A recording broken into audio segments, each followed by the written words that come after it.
get started this morning. And just for a recap, I'd like to begin this morning with a few special announcements. And then I would like to just dive right into a guided meditation. We'll go for about 10 to 15 minutes or so. And this is a way for you to just kind of enter in at your own pace, in your own way. And the beautiful thing about meditation is there's no right or wrong way of doing it. That was one of my hangups early on. It's like, am I doing this right? Am I getting this figured out? Like, am I becoming more awakened on some level? And it's funny because sometimes meditation sessions are very relaxing and blissful, and sometimes they're not. You know, sometimes there's just a lot of energy in the body. There might be anxiety, there might be agitation, and that's totally okay. That's part of the process. So wherever you are and whatever brings you, welcome and good morning. And announcements, let's dive right in here. Audrey, thank you so much for posting. For those of you who don't know, Audrey is an amazing writer and angel of this supporter of this community.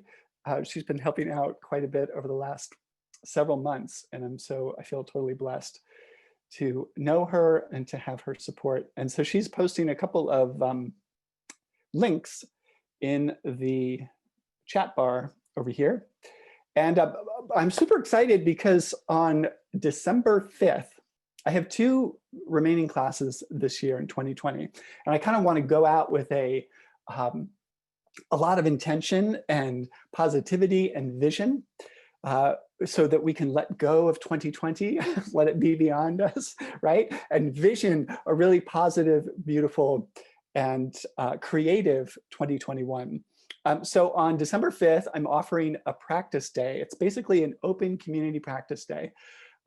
We will do some mindfulness meditation practice, some very simple stuff. And we'll also do some writing, and we'll do some community sharing and kind of intention and goal setting for the end of the year. And really think about ways that we can support ourselves, support each other during the holidays. This is going to be a fairly challenging holiday season, I would imagine. And so all the tools and resources that we can bring to bear will be helpful. So that's a community open practice day. It's a low cost, one of my low cost classes. It'll be 3 hours instead of the usual 2. I want to give us enough time to really celebrate each other and to share, and give you some fun, interesting lessons. So that's happening December 5th. And then on closer to bear is November 14th. So this November 14th, I am doing in a kind of accordance with my book, Writing is a Path to Awakening. I'm doing a day long on revision and editing. So many of you who are writers, who are working on writing projects, or you've been journaling a lot, whatever, you possibly accumulated a lot of material. What do you do with it? How do you organize it? How do you structure it? If you want to create it into a book project of some kind, or even just something that you can share more constructively with your family or your community.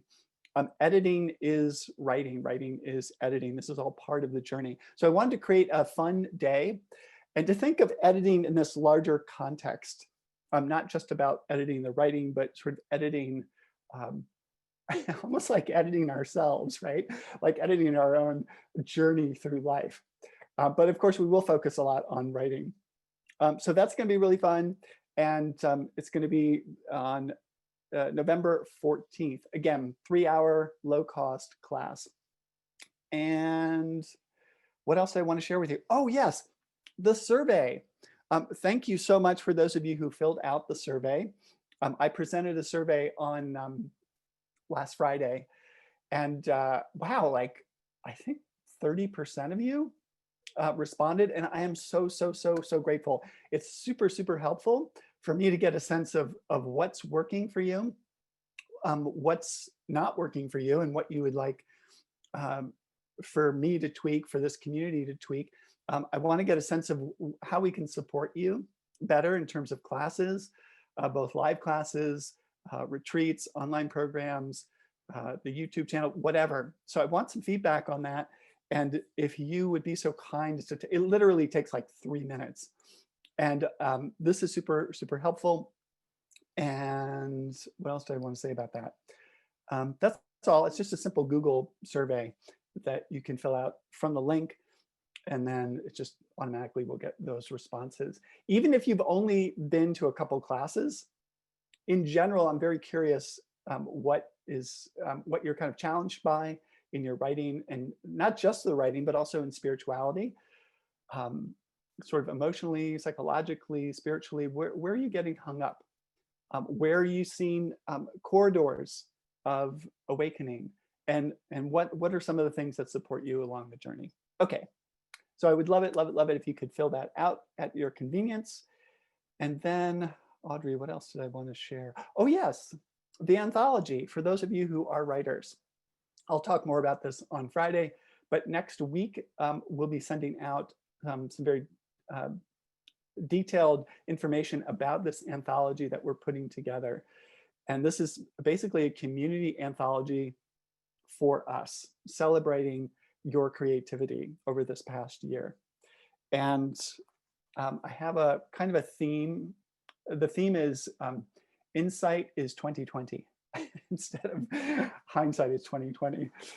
So it's a little bit of a play on words, not a final title by any means, but and also the title of the class is Writing into Truth. So that might be part of the title as well. Anyways, more on that on Friday. I'm going to try and pull together the details and information, so maybe we can send it out to the community this coming Friday. You'll have a month to edit. Oh, this is another reason to come to the editing class on the 14th, because you can work on your piece that you'd like to submit to the anthology. And the anthology will be available both as a digital PDF and also as a physical booklet. And so I'm really excited about that, because as you know, if you've been coming to the Friday class, there is some incredible, incredible work out there, much of which we haven't heard. You know, we get to share about, I don't know, about half a dozen people each time. We get little snippets. Sometimes we get little snippets in the chat bar. But this will be an opportunity to really see what people are up to. And it's an inspiring, inspiring group. And so I'm grateful and excited for this. Okay. Let's get to the meditation. So let's find a way to sit that is comfortable and yet upright. I always like to begin with a single deep breath inward through the nose. Exhale out through the mouth. If you want to shake out or loosen up any obvious tension in your neck or shoulders, these first few breaths I like to reserve for just kind of letting go in the moment and grounding out in the seat. Sometimes you hear it called the one seat. We are taking the one seat. It's powerful also to let your eyes close gently. And just, this is an opportunity to bring your attention inward. So going from the external world to the internal.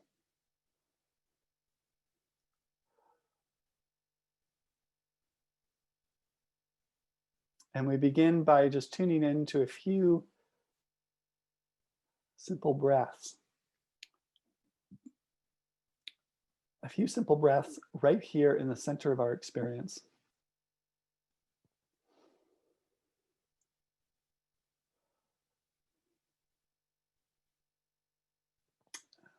Realizing that there's nothing that we need to figure out right now. There's nothing that we have to get right. There's nothing that we need to manage or control.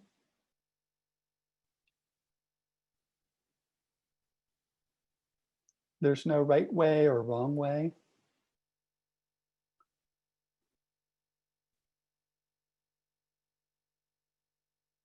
The invitation is simply to become curious to become an observer of your direct experience.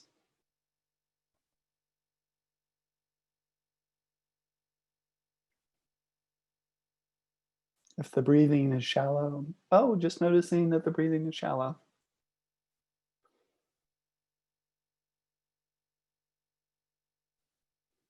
If the breathing is deep, noticing that the breathing is deep.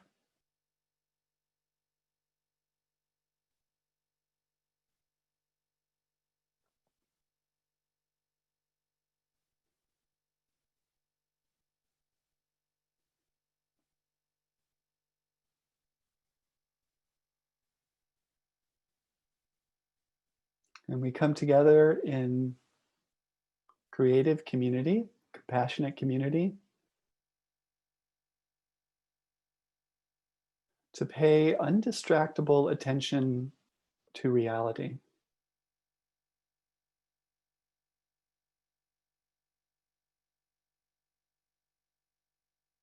Just noticing what's here in this heart, mind, body.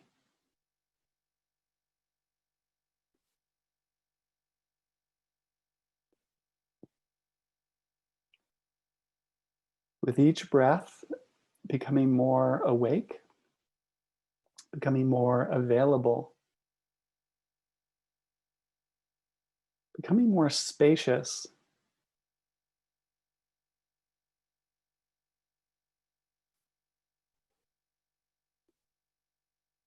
Offering up yourself compassion and loving kindness for whatever arises.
Now, after a couple of minutes, you might notice your mind beginning to wander.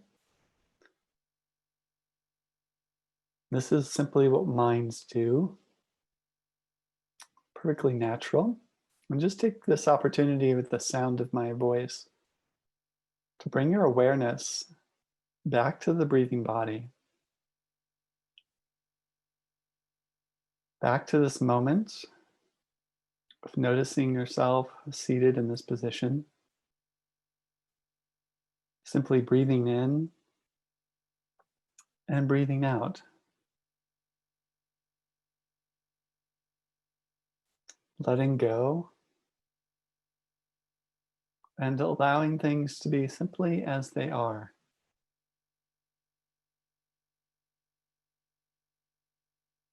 no agenda, no vision, no anticipation. Simply being in the reality of the present moment with an offering of compassion and loving kindness.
For the last minute or two of the meditation, if your mind again has begun to wander off into planning or anticipation, remembering, just take this opportunity to bring your awareness back to the breathing body, back to the sound of my voice,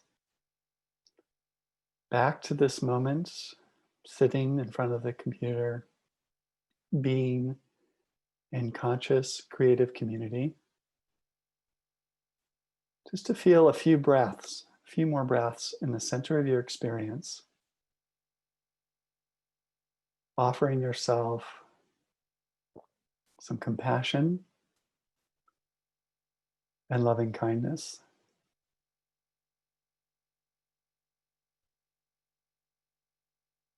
With each breath, feeling yourself supported, feeling yourself guided, held by the earth, supported by the universe.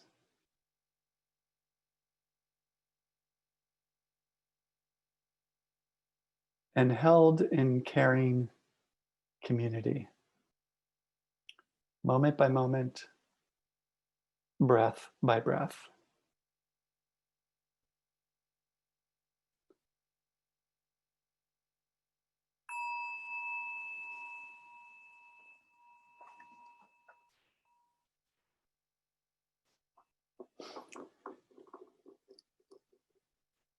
And that is the magic bell. I hope you can all hear that. Ding. So you can open your eyes when you're ready and come back to the screen, the circle, the virtual circle. And again, if you came in a little bit late, welcome and good morning. So nice to have you this morning here with me, with the community at large. And I wanted to offer just a brief talk as per usual this morning. And what came up for me is joy, actually. Surprise, surprise. In this time of, wow, uncertainty is like an understatement, right? It's a little bit of a nail biter. I don't know about you, but I've been chomping on my nails with everything that's been going on. And yet, one of the practices that just keeps popping up in my mind and my heart is this practice of joy and cultivating joy. You know, I had I guess I could call him a mentor, a teacher at Spirit Rock, still around, this lovely man named James Barres, who wrote a book called Awakening Joy, which is a lovely book. And he had a whole, I don't know if he's still doing it or not, but he had a whole program around awakening joy. And he was so kind. He actually wrote a blurb for my memoir, Beamish Boy. And I just love this idea of awakening joy, of cultivating joy, of making that an active intention. You know, I mean, we have some people in our lives who are just sort of naturally effervescent, right, and joyful for no apparent reason. And sometimes you just want to bonk them on the head. But most of the time, you want to celebrate them. And you're a little bit jealous, like, wow, what is that? You know, what is that just, that thread of joy that seems to run through them? And how can I cultivate more of that? How can I get more of that medicine? And really, it's not like something that's out there, right? You know, joy isn't something external to us. It's an internal reality of our human experience. And I think what happens is it gets overshadowed, right? It gets clouded up by our conditioning, you know, our wounds, our historical wounds, the drama going on in the media, on the television and the internet. And all that external stuff tends to cloud out this sort of base potentiality and this base experience of joy. And so it's something to be cultivated, to be practiced.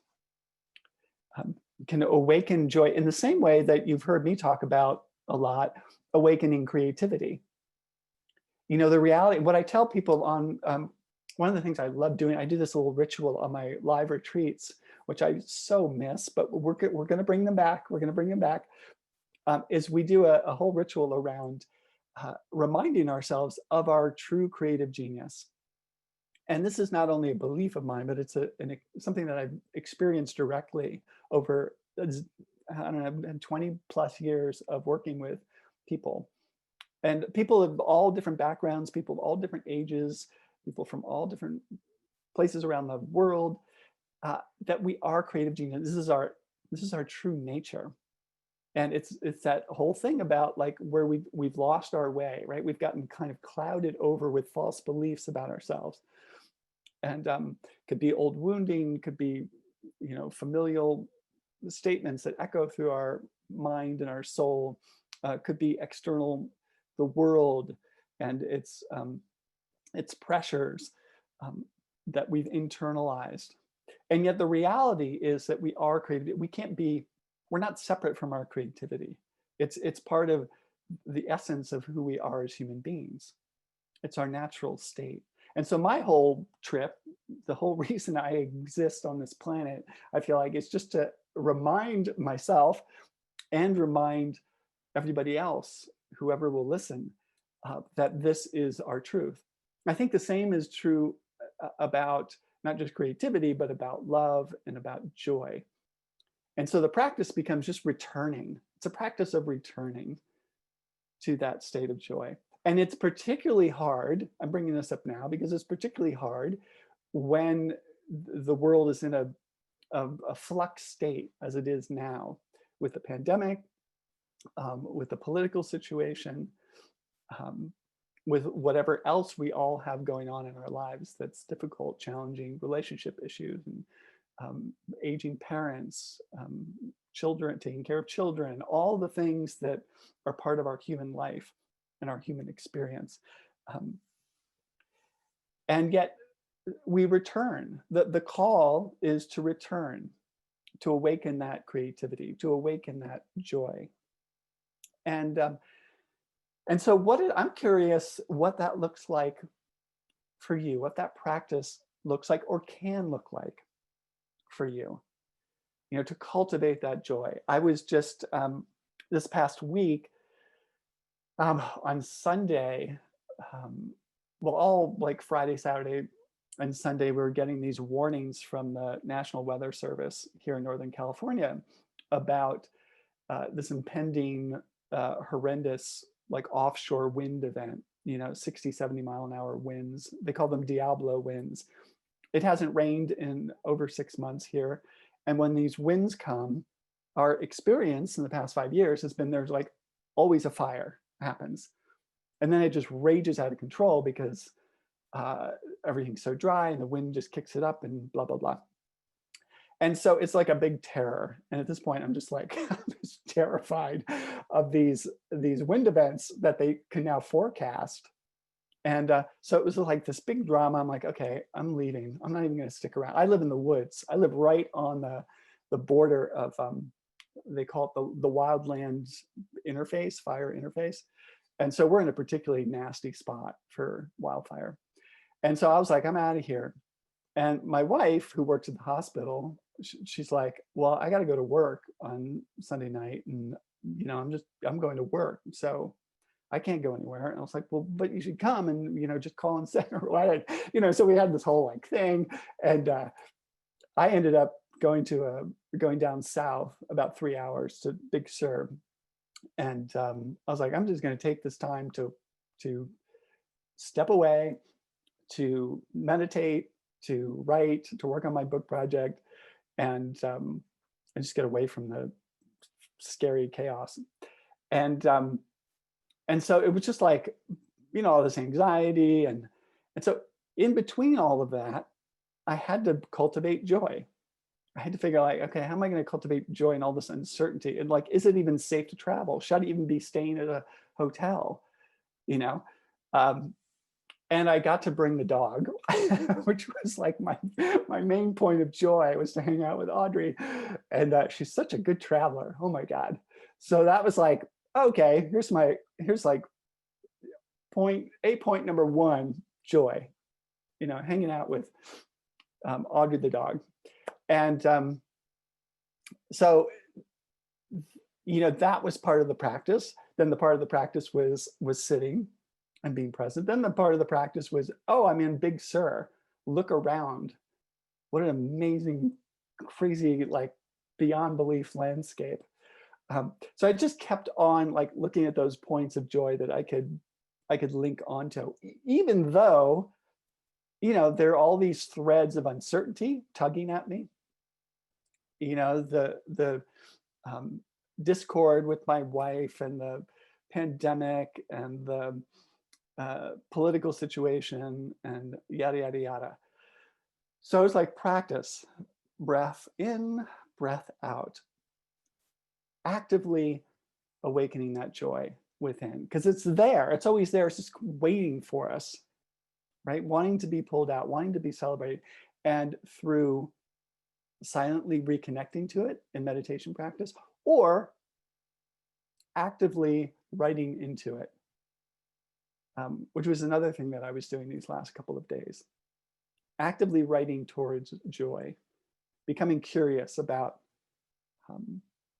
those points of joy that could bring me back to the moment of aliveness and away from the fear of burning up, my house burning down, and all of that.